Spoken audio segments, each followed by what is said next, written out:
Jadi di sini kami akan membuat video edukasi mengenai cara hidup kudus.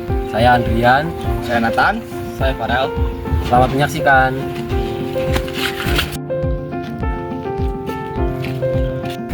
Tan, kok kamu hari Minggu malah kerja sih? Kan hari Minggu harusnya kita ke gereja. Kenapa? Ya seharusnya, ya kan kita tahu ya, kita udah diberi Tuhan 6 hari lamanya untuk kerja, dan 1 hari itu untuk kita datang kepada Tuhan untuk istirahat dan memuliakan nama Tuhan. Ya Tan, harusnya kamu tuh mengunjungi gereja daripada kerja.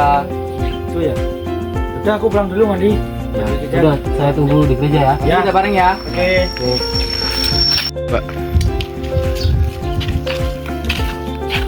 Woi, maksud apa? Kak Jangan tuh pakai mata nggak main HP. Maksud apa? Lah, maksud lu apa Ini nih? wilayah Ya? ayahmu juga. Lah ini wilayah saya. Kenapa?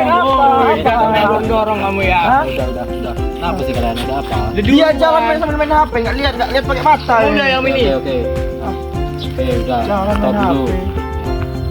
Kalian itu kenapa? Kita itu udah diberi kesempatan untuk Tuhan untuk saling memaafkan. Tuhan udah mati untuk membangun relasi kita sama manusia, sama Tuhan itu menjadi relasi yang baik. Ini malah kalian yang merusaknya. Gimana coba? Kalian nggak menghargai pengorbanan Tuhan di kayu salib. Udah, kalian maafan. Ya, juga sih. Maaf ya. Ya.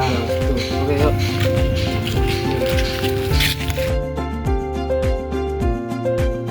Sikap ibadah yang baik dan benar, dan di mana kita sebagai umat Allah yang telah ditebus lewat pengorbanannya di kayu salib, seharusnya kita menghargai pengorbanannya tersebut melalui sikap ibadah kita yang baik.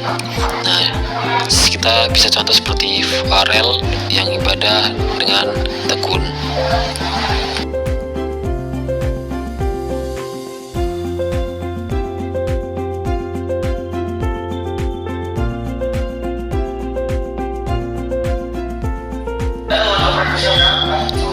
Ketika mendengar firman Tuhan, kita juga harus sungguh-sungguh menghadap Tuhan, supaya kita juga mengerti apa yang Tuhan mau dalam setiap hidup kita, melalui kita baca kebenaran firman-Nya.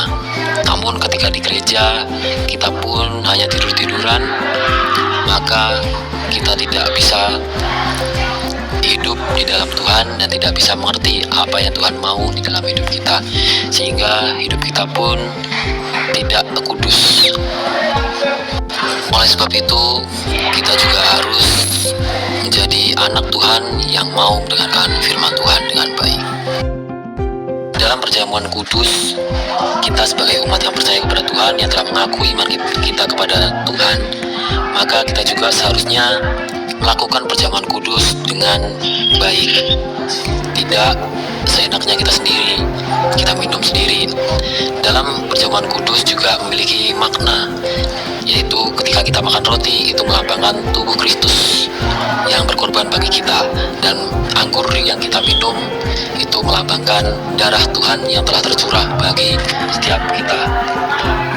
Maka sebab itu, ketika kita melakukan perjamuan kudus, marilah kita melakukannya dengan penuh dengan percaya dan benar di hadapan Tuhan. Nah, jadi teman-teman, demikianlah video edukasi dari kami, di mana melewati video edukasi kami, teman-teman semua bisa belajar hidup kudus, di mana kita telah ditebus oleh Tuhan. Kita harus taat dengan perintah-perintah Tuhan, bukan malah merusak dan mengecewakan hati Tuhan. Karena Tuhan sendiri telah merelakan dirinya untuk mati di kayu salib dan menebus dosa kita. Untuk itu kita harus mulai hidup kudus agar bisa menggenapi firman-Nya. Nah, kita harus hidup kudus ya teman-teman. Sekian dari kami.